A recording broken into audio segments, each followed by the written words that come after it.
작년에 57만 명이 몰리면서 광풍이 일었던 오피스텔 청약, 지금은 어떻게 됐는지 한번 알아보도록 하겠습니다. 안녕하세요. 재테크 읽어주는 파일럿입니다. 우리가 작년에는 굉장했었죠. 뭐가 굉장했냐면 부동산의 모든 상품이 전부 다 올랐습니다. 그러다 보니까 청약에서도 과열이 일어났는데요. 특히 오피스텔 같은 생활 숙박형 시설 상품이 굉장히 인기가 있었습니다. 오피스텔에 무려 57만 명이 청약을 하면서 엄청난 경쟁률을 보이기도 했죠.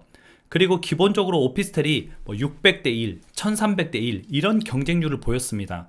그런데 그런 오피스텔이 싸지도 않았습니다. 싸지도 않았는데 비싼 오피스텔인데도 불구하고 엄청난 경쟁률을 보인 이유는 바로 이제 투자해야겠다, 그곳에라도 내가 투자를 해야겠다 라는 이런 심리가 몰렸기 때문인데요. 제가 그런 상황에서 그래도 오피스텔 투자는 조금 하지 않는 게 나을 것 같아요. 특히 분양가가 너무 비쌉니다. 아파트 대비 분양가가 너무 비싸기 때문에 제가 생각했을 때는 그 정도 가치는 없습니다 라고 말씀을 드렸었죠. 그런데 그 상품들이 지금은 어떻게 되었는지 한번 뉴스 기사를 보면서 우리가 상황을 한번 보도록 하겠습니다. 화면을 보면서 얘기를 나눠볼게요. 여기 보시면 부동산 시장에 찬바람이 불고 있다. 지금 굉장히 찬바람이 불고 있죠. 거래가 없죠. 사는 사람도 못 사고 있고 파는 사람도 못 팔고 있습니다. 그런 상황에서 청약 대란이 불었었던 오피스텔도 급매가 속출하고 있습니다. 비아파트 묻지마 투자가 이제 좀 주의보가 내려진 건데요.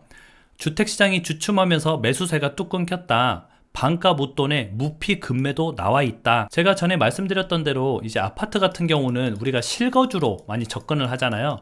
그리고 실거주를 못 한다고 하더라도 전세를 내줄 수가 있습니다.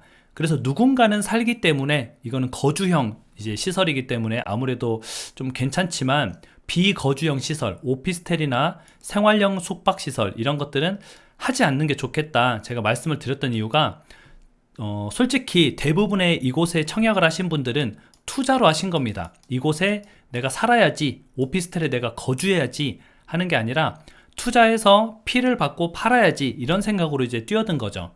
아까 같이 이제 57만 명이 뛰어들었던 마곡 같은 경우도 이 57만 명이 여기에 거주해야지 해서 청약을 한 게 아니거든요.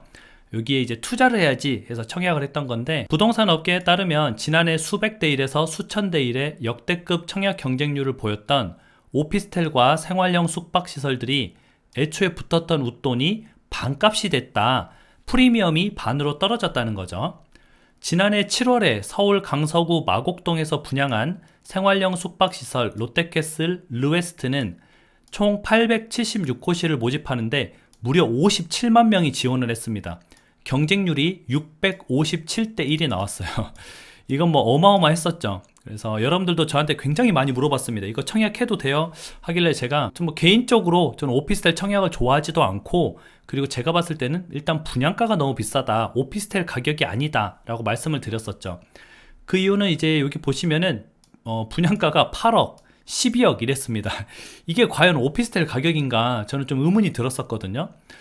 그래서 하지 않는 게 좋겠다 했었는데, 이제 웃돈이 2억까지 붙었었죠. 이제 웃돈이 2억까지 붙었었는데 지금은 어떻게 됐냐면 웃돈이 400만 원까지 떨어졌습니다. 아마 400만 원보다 더 싼 매물도 나와 있을 거예요.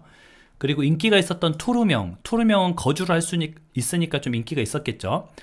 좀 주거를 대체할 수 있으니까 인기가 있었지만 결국 투룸형도 실제 좀 작거든요. 아파트보다 훨씬 작아요. 그래서 근데 그런 것도 웃돈이 3천만 원 정도 했었는데 1200만 원으로 뚝 떨어졌다 하고 나와 있습니다. 투자 문의는 간간히 오지만 계약으로 이어지지 않아서 집주인들이 웃돈을 내리는 분위기다.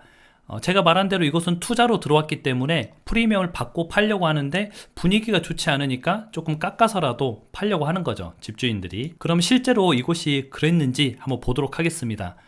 마곡에 있는 이제 롯데캐슬 르웨스트 오피스텔 분양권으로 검색을 해보면 나와 있는데요. 여기 보니까 프리미엄이 200만 원에 올라와 있습니다.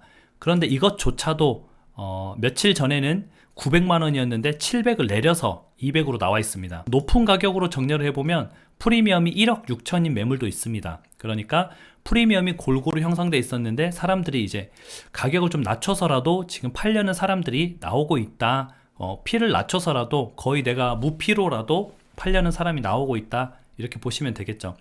근데 오피스텔의 분양가가 좀 제가 봤을 땐 좀 말이 안 된다고 생각을 했습니다. 아무리 위치가 좋아도 과연 이게 8억, 12억 하는 게 합당한 가격인가? 제가 봤을 땐 합당한 가격이 아니라고 생각을 했고요. 저것뿐만 아니라 다른 곳들도 분위기는 똑같습니다.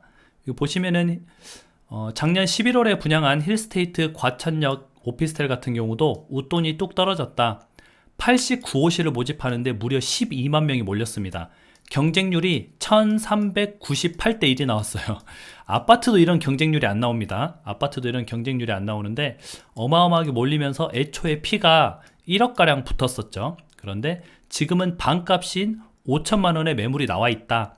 피를 반값을 했는데 매매가가 얼마인 줄 아세요? 16억 3,800만 원입니다. 오피스텔 가격이에요. 아파트 가격 아니고요.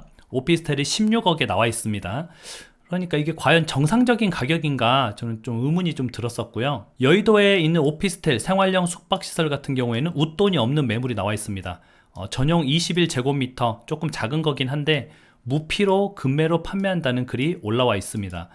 지금 현재 이제 무분별했던 오피스텔 청약 시장이 이런 분위기를 나타내고 있고요. 대출 규제 때문에 거래가 줄었죠. 그러다 보니까 비주택의 거래가 더 줄었습니다. 그리고 선호 현상이 더 줄어들게 되죠.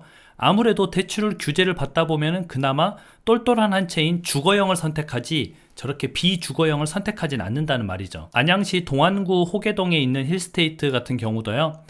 시세 대비 1억 원 저렴한 6억 8천에 급매물이 나와 있습니다.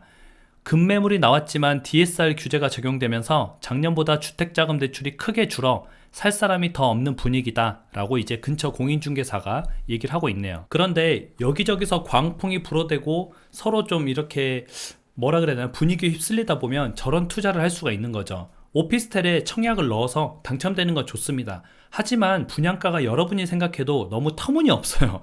너무 터무니없는 분양가입니다. 그런데도 불구하고 저렇게 57만 명이 몰렸다는 거죠. 그래서 저런 분위기에서는 약간은 이성을 찾고 과연 내가 8억짜리 오피스텔을 분양을 받을 것인가 12억짜리 오피스텔을 분양을 받을 것인가 이게 정말 맞는 투자인가 라고 다시 한번 생각을 해봤으면 참 좋았을 텐데요. 좀 개인적으로 아쉬움이 좀 남습니다. 그래서 앞으로는 좀 이런 양극화 시대잖아요. 양극화 시대에는 주거형과 비주거형이 더 극명하게 갈릴 겁니다. 그래서 여러분들이 어떤 상품을 선택하든지 내가 주거할 수 있는 상품 또는 내가 전세를 쉽게 줄 수 있는 상품을 선택하는 게 여러분들 자산을 지키는데 좀 안전할 겁니다. 만약에 부동산 조정기가 더 계속 이어진다면 저것들의 분위기는 더 안 좋겠죠. 그렇기 때문에 여러분들이 조금은 안전하게 투자하고 건전하게 투자할 수 있도록 제가 계속 여러분들한테 많은 정보를 드리도록 하겠습니다. 오늘 방송은 또 여기까지 하고요. 여러분들의 내 집 마련이 이루어지는 그날까지 함께 하도록 하겠습니다. 시청해 주셔서 감사합니다. 다음에 다시 만나요.